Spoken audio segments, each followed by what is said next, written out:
Mr. Happy Living here, and I'm happy to be broadcasting from WITV7 in the beautiful Queen City, Charlotte, North Carolina, USA.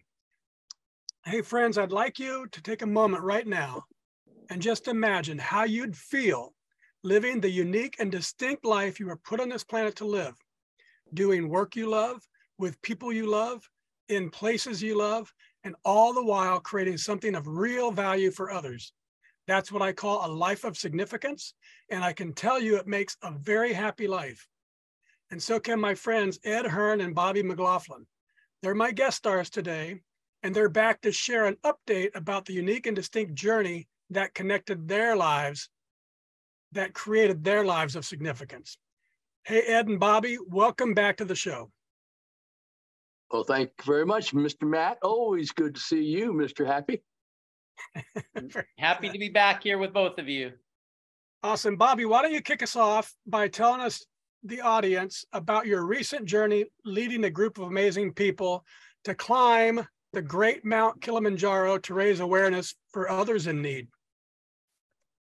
Yeah, so we just arrived back from Tanzania, where we had a group of 32 of us, kidney donors, liver donors, some people who are double donors, meaning they donated their kidney and part of their liver, a transplant surgeon, some transplant nurses, and a host of other advocates for doing good in the world and living donation. And our target was to summit Kilimanjaro on World Kidney Day. So we've got a beautiful photo of the gang up at the top, and the whole reason for doing this is to raise awareness about donation, and just to let people know, what this is about, and then really what is possible in life post donation, because there's a little bit of a stigma of that you can't donate. So yeah, it gives me goosebumps just thinking about what you guys did. Hey, Ed, why don't you tell us what it meant to you to be with this amazing group of people in spirit as you followed their great trek up the mountain from your bed back in the USA on dialysis with your health and life hanging in the balance? It was such a unique thing. When Bobby reached out to me a couple of months ago, and we haven't met in person yet, but we've been discussing this, and just to be a part of that, when he said, I'm taking you up the mountain, Ed, and I'm like, hey, man, I'm scared to death of heights, dude. And he goes, well, I'll just tape your picture on my backpack real tight.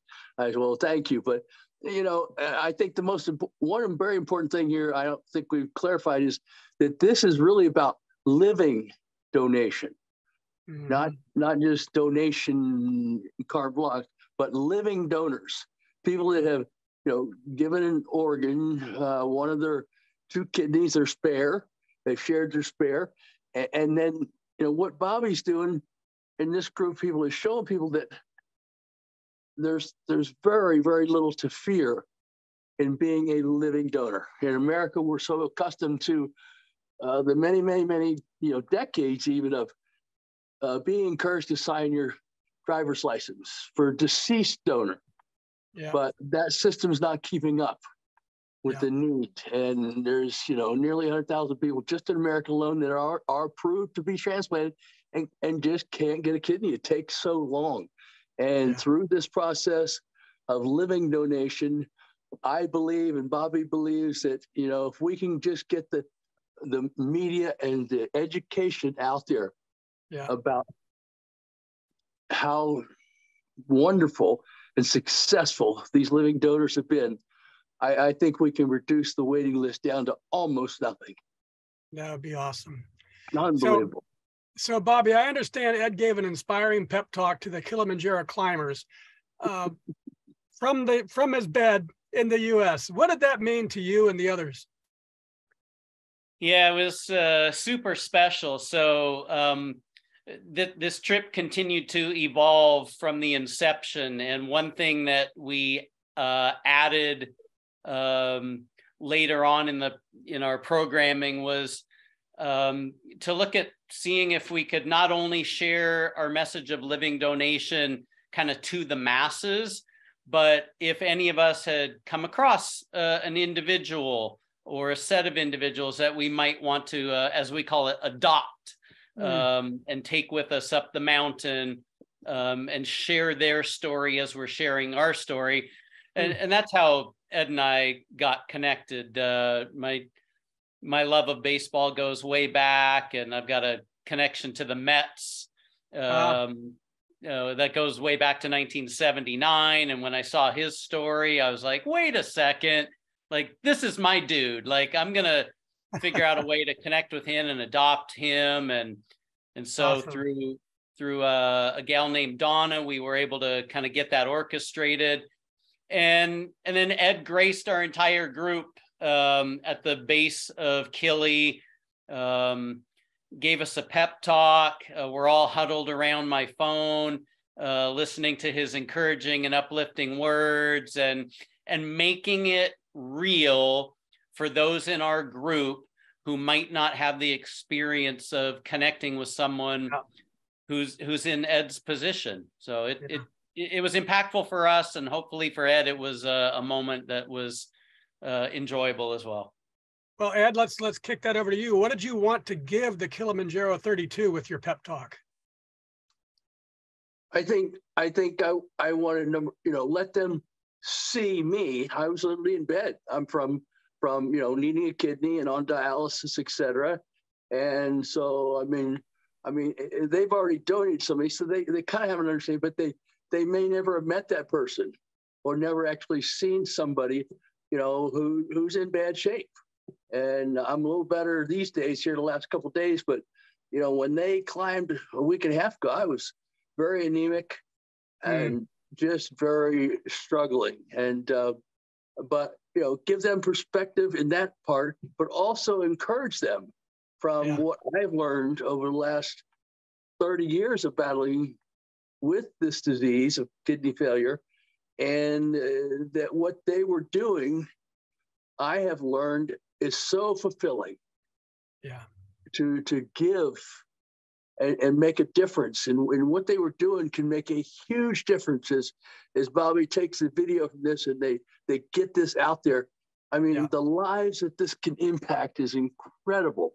Bobby loves to call it the ripple effect, which is superb. I talk about seeds and planting seeds, and you never know how much one seed will do. So I just encouraged them, gave them some perspective from right there before they go up that mountain, just like the old football coach, maybe sort of. Yeah. And then, but also give them some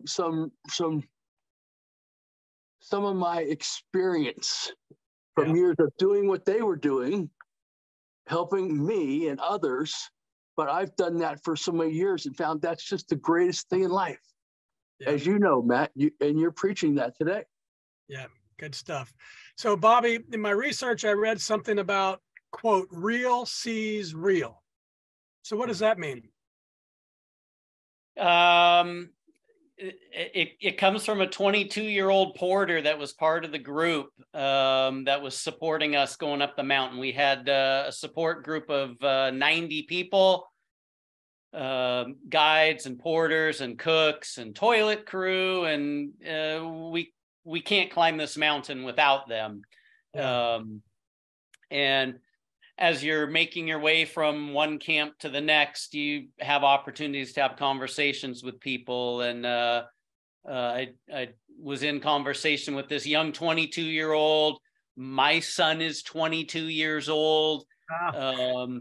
And so we ended up joking that he's my son and I'm his dad. And really, it's not really joking at all. We actually feel that kind of bond together. And he recognized what our group is trying to do, trying to raise awareness, trying to, as Ed says, trying to give to others. And he just spit it out. He's like, real sees real. And it like stopped me in my tracks on the trail. And I looked at him and he just smiled like the Tanzanians do, and his smile was like, was communicating like, I understand you, brother. Like, I understand what you're doing, and I believe in you, and I care for you, and I love you, and my people love you, and we love them right back, and we see the beauty that they display in giving to us as we're in their country, and together, super powerful, this this bond and this messaging that we can deliver together. So. I love it. A giving spirit kind of bursts right through our humanity, and it's recognized across all cultures, all language, all everything. Absolutely. Awesome. Yeah, absolutely. All right, Bobby, one more for you. You wrote about how when your path in life began to flow in a direction that was not normally or accepted by others, you know, going on the road less traveled, doing this thing, that you were misunderstood by them, you felt judged by them, you're even treated in unkind ways. So will you explain what you meant and how you overcame that and why you persisted anyway? Yeah, I think I've come to realize it's maybe taken me a hot minute or two to realize that there are different perspectives in this world. Even when two people look at the exact same item or thing or situation, two people can see it completely different.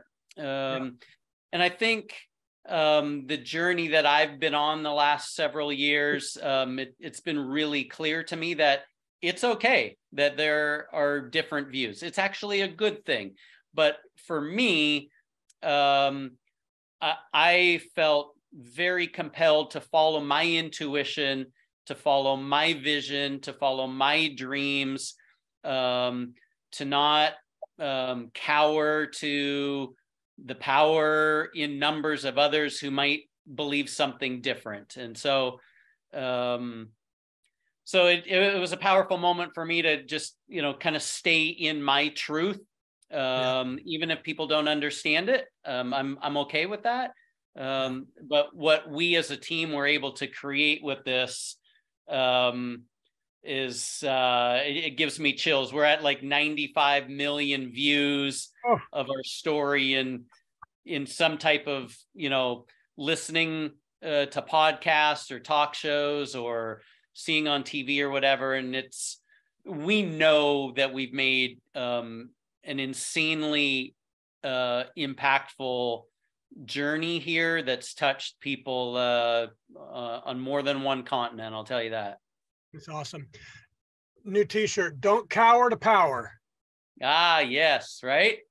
I like it. And actually the idea that you explained there of two different people seeing the same thing and having two completely different points of view is explained very clearly, well, not clearly, with hard thinking, in a book called Power versus Force by David Hawken.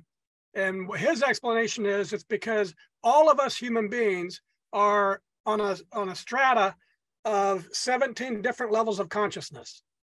And if I'm at level 8 and you're at level 14, we can see the same thing, but we are actually experiencing two completely different experiences.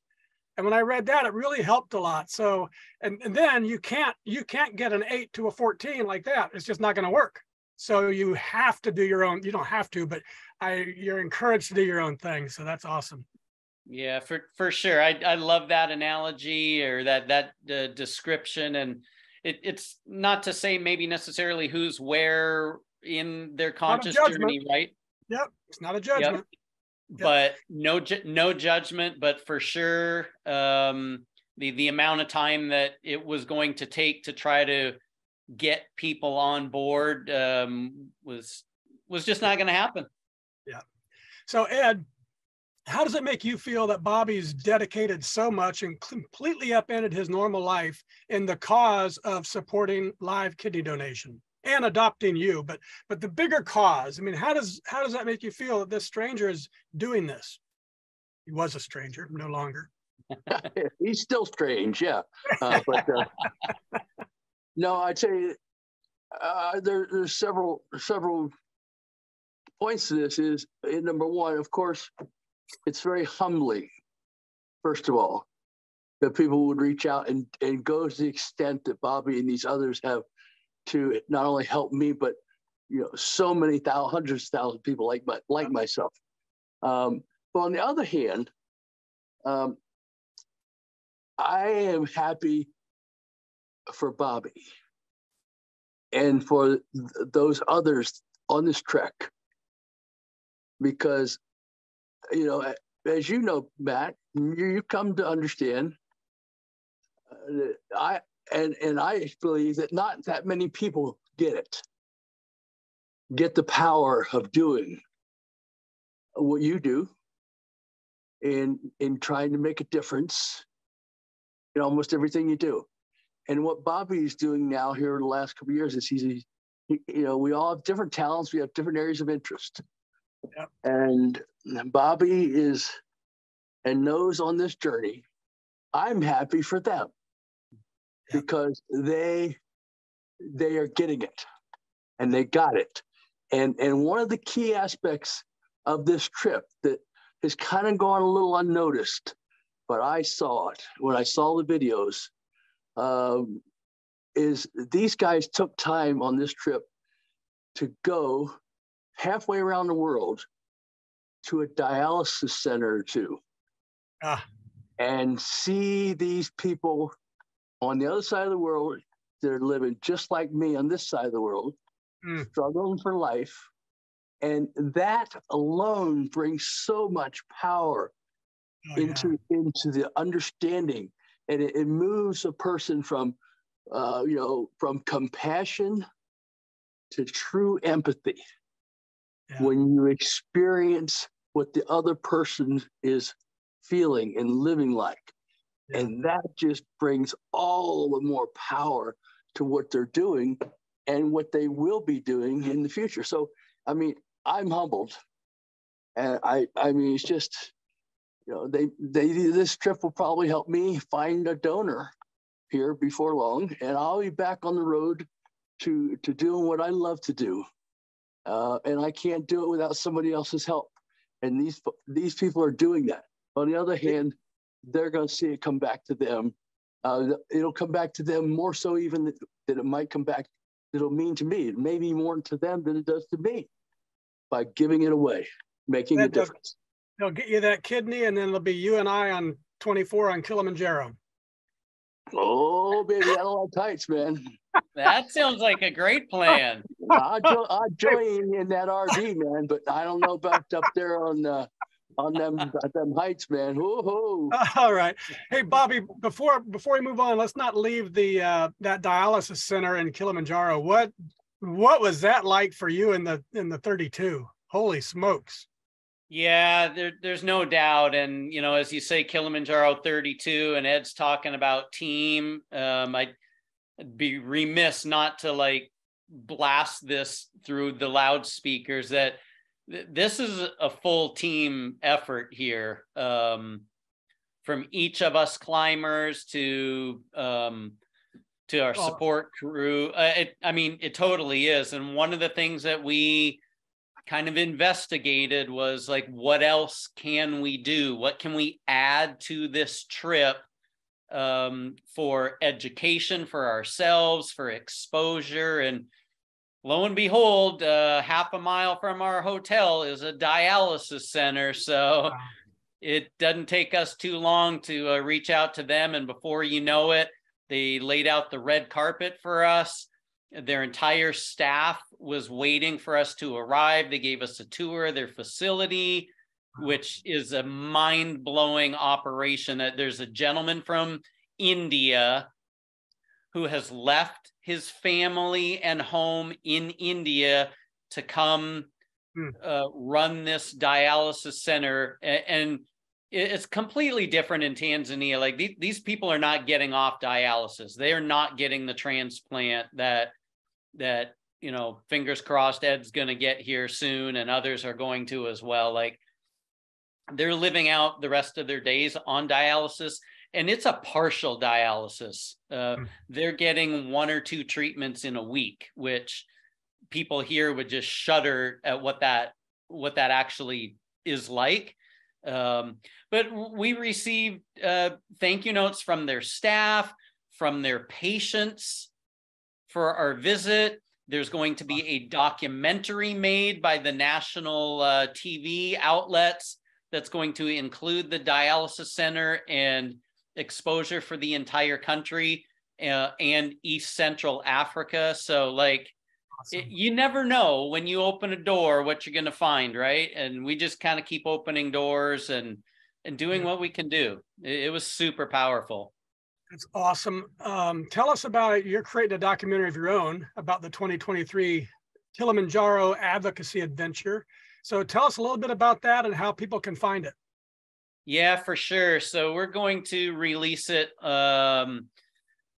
through our website, Living Donor Adventures, and our Facebook page, Living Donor Adventures -social group.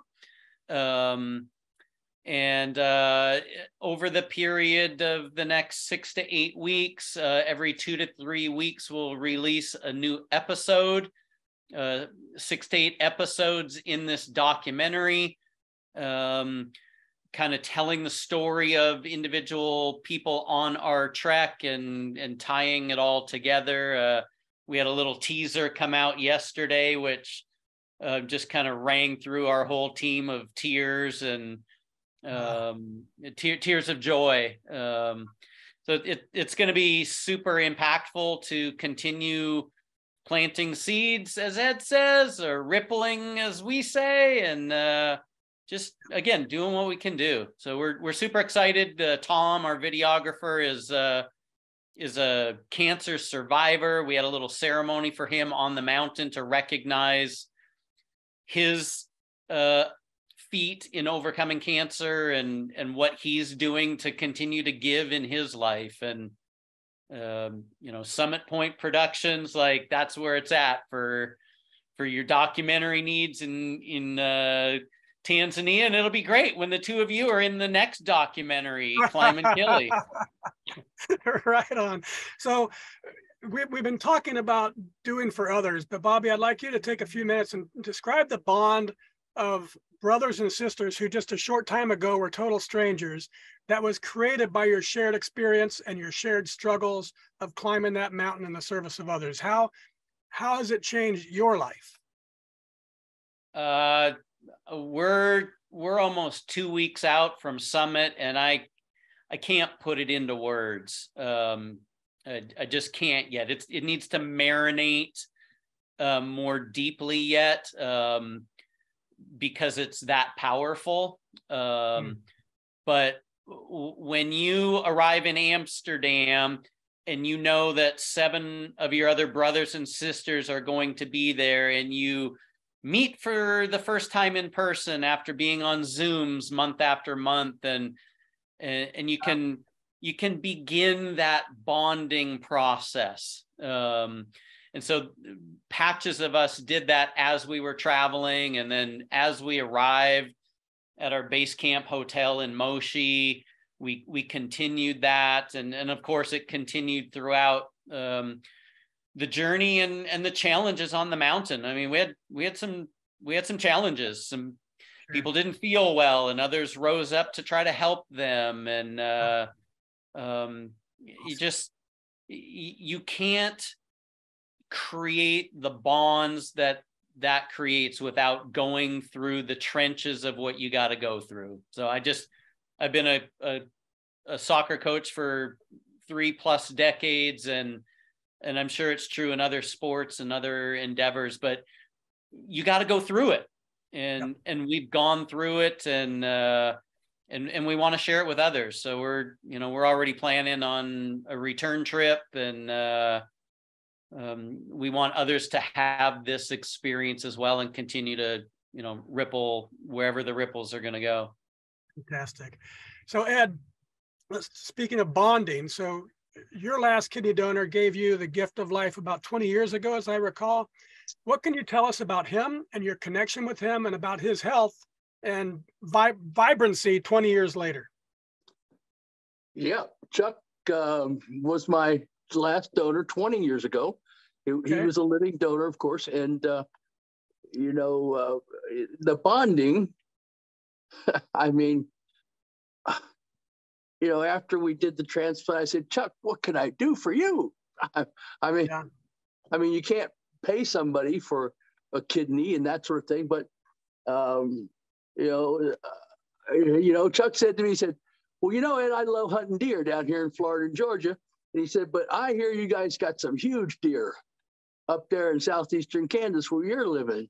And he said, man, you could hook me up on a good deer hunt. Oh, shoot, that's no problem. And so we did. I put him on some massive deer. But the bonding that occurred beyond that, during this process of me giving back to him in any way I could. But, Chuck said something to me before the donation, before the actual surgery, when we were in Minnesota together. He said, Ed, I want you to know that this isn't just about giving you my kidney. I have watched you, from the time you were a young man back in our hometown, Fort Pierce, Florida. He said, he just glowed about what he thought about things I was doing, et cetera. And he said, I want to see you back out there. You've done such wonderful things. And this is about helping you in any way I can, not just with the kidney, but mentally, emotionally, spiritually, financially. He says, I want to be there for you. That's, I mean, and then you say, how is he doing? Well, we're 20 years out and he's doing great. I mean, he's faced struggles like different areas of life, but nothing related to giving a kidney. As a matter of fact, it's been statistically proven that people that have donated a living donation, kidney, be it partial liver, they have healthier lives after giving a kidney, given this donation. Now, I'm not saying that there's this magical medical thing that happens to you when you donate. What they have found is that, yes, they are healthier, but the reason is not because, some medical formula of how to be healthy, but it's that people realize how wonderful this gift of a human body is. The awareness of health. And the awareness of the health brings them more in tune with living healthier. Makes sense. Because of the experience of giving. And people actually statistically live healthier lives overall than those who don't. It's amazing. Very, very cool. So Bobby, let's get back on the mountain. And I understand that you stopped at about 18,400 feet, a little less than 1,000 feet shy of the summit. So I want you to convey to our audience, who might be intimidated, maybe we can't make it all the way up or whatever. Did that feel like a failure to you? And you mentioned in a post I saw that there's a story about why you stopped there. So was it a failure, and what's the story? Yeah, there's no failure.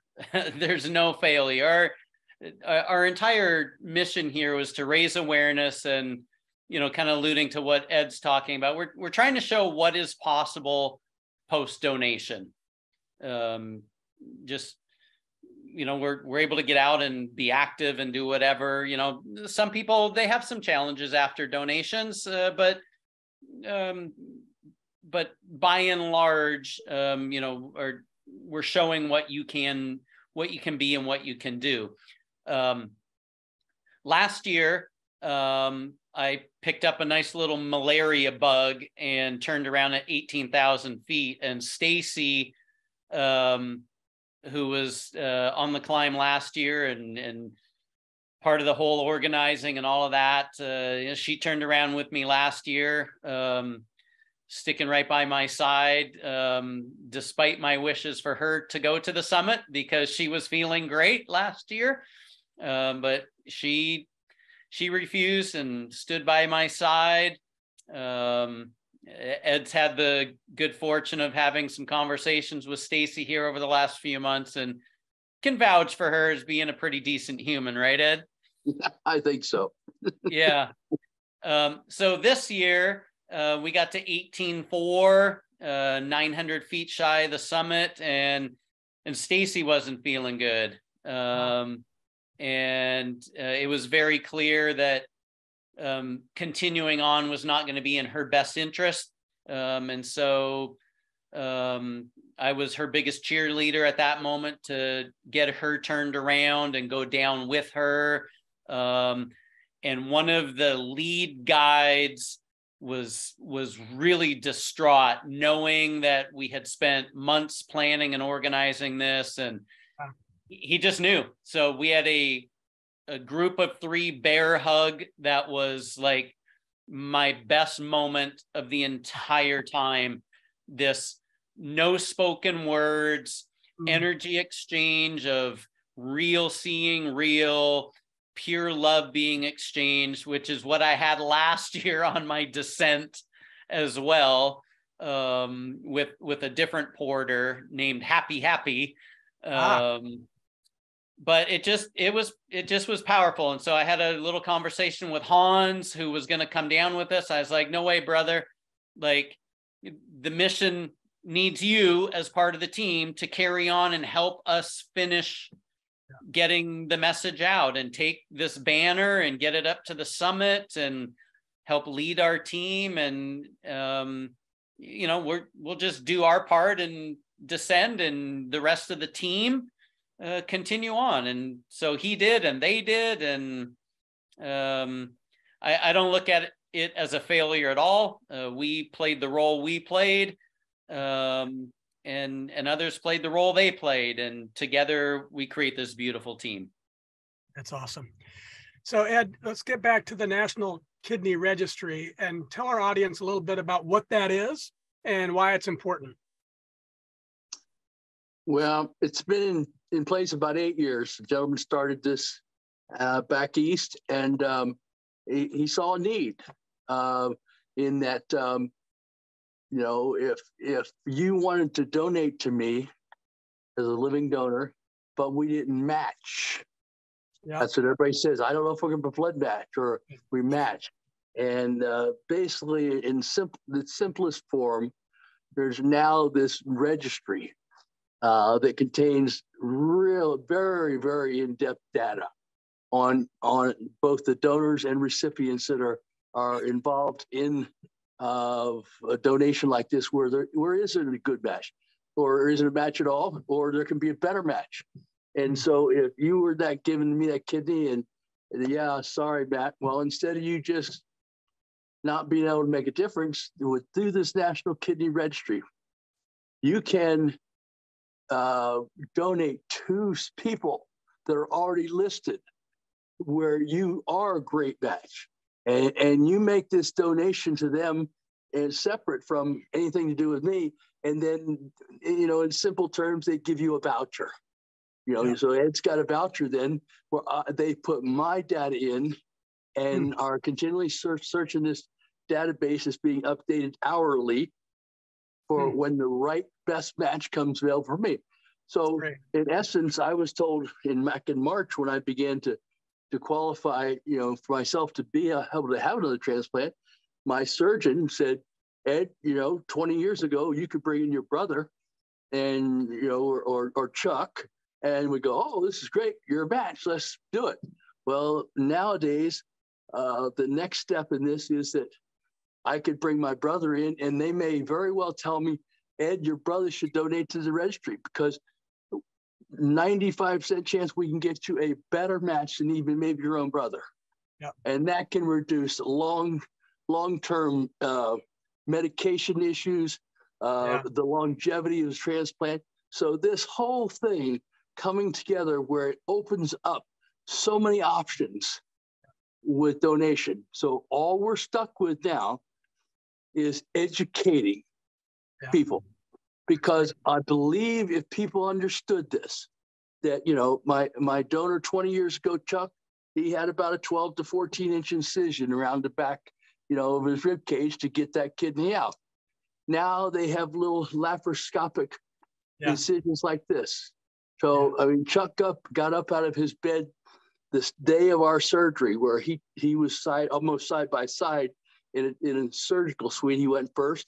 Well, he got up out of his bed that day and was waiting for me in my room under his own power. That's 20 years ago with a 14-inch incision. And yet 20 years of innovation has occurred. And it's so much better than even back then, that it's just a matter of educating people. Yeah. Well, and so that's brilliant, first of all, the registry. And so if I donated, and I wasn't a match for you, but I donated in your name, I'm going to help somebody else. I'm also going to be helping you. And I think I've learned that if I need a kidney for my family member in the future, I've got that. So it's really like a 3-to-1 opportunity, exactly. which is brilliant. And it's beyond the medical growth and development, the technology. Yeah. It's the ideas in the formulation of this database that is opening up this field where we're just on the edge of knocking down these long waits for people. And Bobby said, these people in Tanzania may never get a kidney. But I'm here to tell you, Bobby, I dream big sometimes. And you know what? Things happen that we can't imagine. And that country in Tanzania is doing a documentary. Who knows that those people, they don't blossom into this whole system, because the registry, the National Kidney Registry, is looking to do global impact. So Ed, you just said something really important, and it walked right into the I next always do, Matt. Well, the next thing I was just going to ask Bobby. Bobby wrote, the bigger the dream is, and you just said you dream big, Ed, the bigger the dream is, the more the source has your back. What does that mean, Bobby? Yeah, it means just like what Ed's talking about, right? Like, and I agree with you, Ed. Unfortunately, these people who are in that dialysis center right now, like they're moving towards their own registry program in Tanzania, and so it's coming, and it'll be great when the two of you are there and we can do a podcast from the dialysis center next year. I mean, that'll help move this forward even more. I love it. But yeah, you have a dream to start a happy living podcast, and things start coming together, and you do some work, of course, but pieces align to bring things into fruition. And just a really firm believer in that over what I've witnessed the last few years in my life. And we'll continue to dream big and partner up with people who are likewise interested in giving and acting to bring what we love to say, community and goodwill for all. Yeah. Not for us to hold on to, not for us to shine a light on ourselves, but it's for others to do it for all. Matt, I would add there to that, as you come to understand the last couple of years in particular, Ed,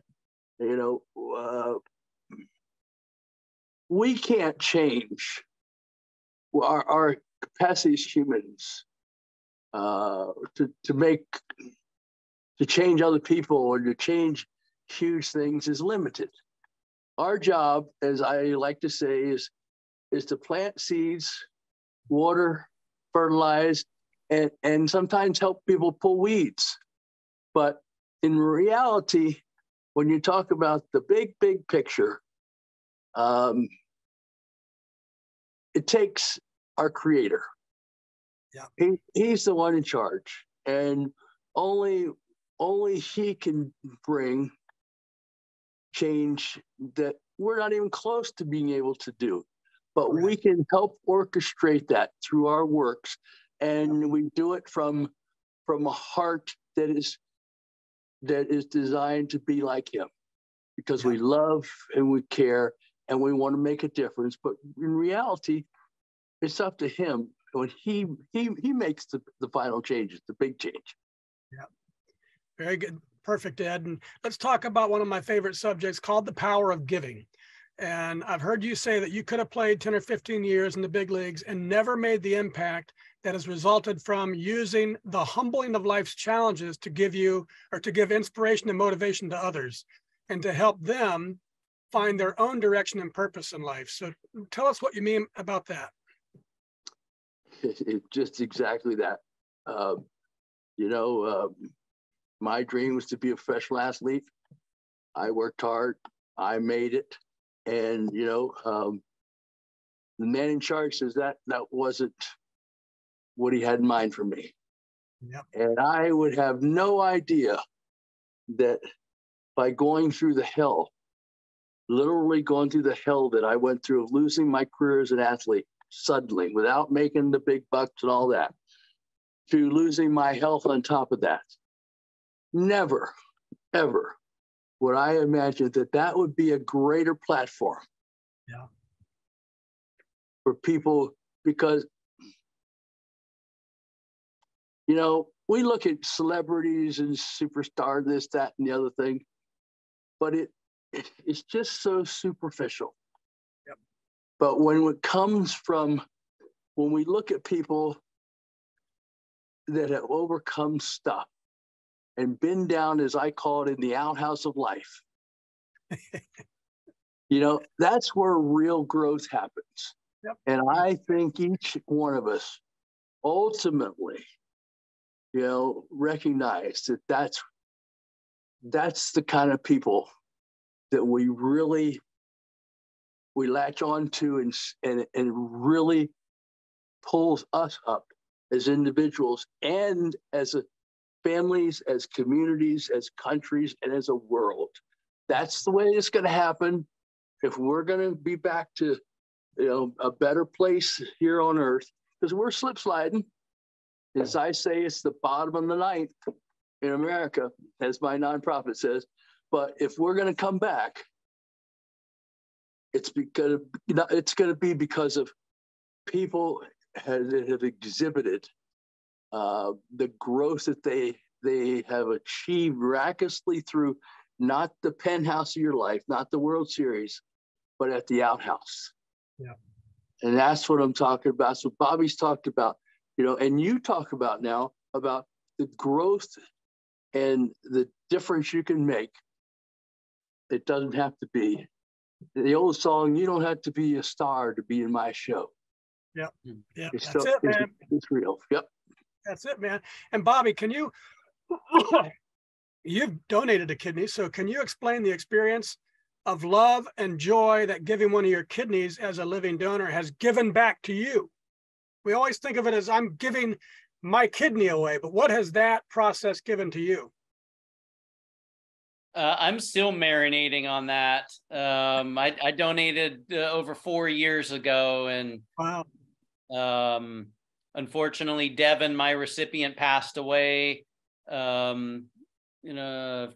From some COVID complications, but he got 3 more years with his wife and 2 boys and the rest of his family. And they say those are some of the best times that they had. And how do you describe what that feels like? I don't know. I'm not very good at describing what that is, but when I'm in a embrace with Devin's mom or his wife Paige or her mom, like it's like the hug I had up on top of Killy, or close to the top of Killy, the last 2 times. Like that, I can't describe it, but I can feel it, and there's an energetic connection with those people. And I just feel very grateful to have the gift of health that I've had to this point, to be able to do something like that. And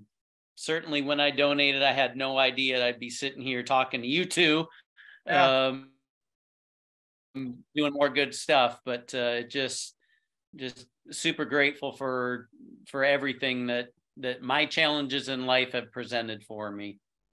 Yeah, just like Ed said.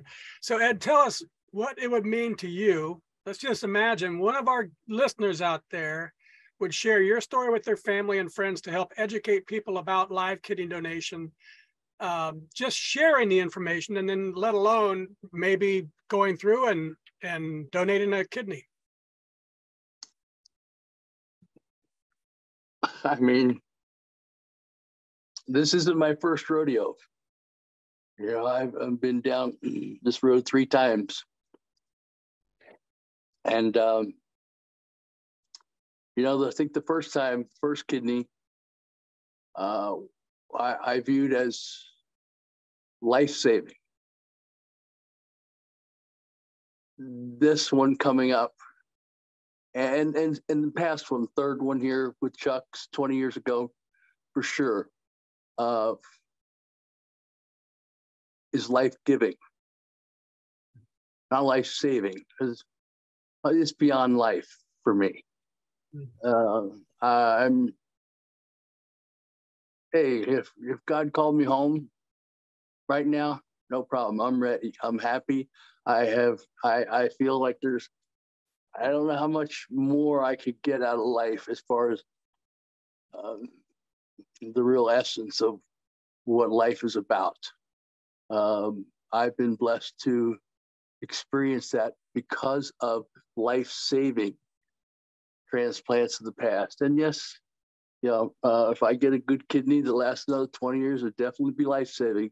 But more so, I view it as life-giving, giving that I can give life to others because of, you know, if I have the opportunity to be back out there and not stuck here on a dialysis machine, you know, that's what it is. It's life-giving. Beautiful. I think that's a great way to end this episode. And now, folks, it's your chance to be a giver too. So if you can hear my voice and you were inspired by today's show with Ed Hearn and Bobby McLaughlin, please share some love with our magnificent broadcast team by giving what you can to WITV7. They're a 501c3 charity on a mission to educate, empower, and encourage. They do good works with your kindness. And so let's wrap this up with the main purpose of all that we're doing and talking about here, to raise awareness about live kidney donation. And that we're here to invite everyone in our audience, everyone who hears this podcast, to become part of something truly amazing. As Bobby says, something that'll generate so much goodwill, it'll blow your mind. So to get more information and more importantly, to get involved, here are a few resources for you. And I strongly encourage you to take action right away while you're feeling it. To learn about kidney donation, go to National Kidney Registry to see how you may be able to help. Just go to nkr.org/FQH333. That's N for national, K for kidney, R for registration.org/F as in Frank, Q as in Queen, H as in Henry, and the number's 333. That takes you to Ed's page. One more time, nkr.org/FQH333. And to learn more about the 2023 Kilimanjaro Advocacy Adventure and or to join Bobby and Ed and me, maybe in 2024, trek up Kilimanjaro, go to livingdonoradventures.com. That's all one word, LIVINGDONOR adventures.com, livingdonorsadventures.com. And also check them out on Facebook at Living Donors Adventure, and friend Bobby at bobby.mclaughlin.167. That's McLaughlin, MCLAUGHLIN.167, Bobby McLaughlin.167. And you can friend Ed at edhearn.5. That's Ed Hearn, HEARN.5. Ed and Bobby, I just love the important work that you're doing, and I admire your strong internal spirit of optimism and enthusiasm and giving to others. And I'm super happy that you've shared your adventure and struggle on our show today. Will you each just take a minute or two and share any parting remarks you'd like to leave with our audience? Bobby, why don't you go first? Grateful for this opportunity to spend time with both of you. Just Ed, we continue to root for you. We continue to do what we can to help you and to help others. So I'm grateful to be here and honored to be connected with both of you. Oh, wonderful. How about you, Ed?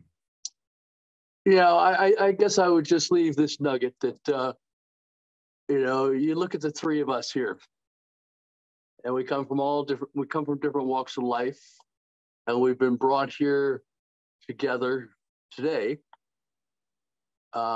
with different talents, gifts, and today we're combining these gifts, which magnify, multiply, compound the impact that we can have far beyond what any of the three of us could do on our own. And I think that's a big, important nugget in today's culture, because we're being divided. In social media, I think the social media is dividing us. A lot of things in this world are dividing us. And the power, the strength comes when we can work together, share our abilities, gifts, treasure, kidneys. We all come, with different talents. Like on a baseball team, the shortstop can't be the catcher, and the catcher's too slow to play center field. So, but together as a team, like we're doing today, and like all of us should do, because that's how we can ultimately get the most out of this life. Good stuff. Thank you, Bobby, and thank you, Ed. And I also want to thank WITV7 for hosting and promoting our show so we can keep interviewing inspiring guest stars like Ed and Bobby and reaching folks just like you ready to create your own extraordinary lives. And most especially, thank you, viewers and listeners. I want you to know that I love you, and I want you to be really, truly, deeply happy too. So I want you to go to happyliving.com and take our happy quiz, because when you measure your happy, you'll focus attention on it. And focusing attention on it inspires change and learning and improvement to flow right into your life. And once you take the quiz, and it only takes a minute, I hope you'll give some thought about what we can do together, you and me. Yes, give some thought about what we can do together right now to improve the happy of your world, one person at a time. Till next time, I'm Matt Gersper. You are awesome. And this is the Something Significant Show. And we're out.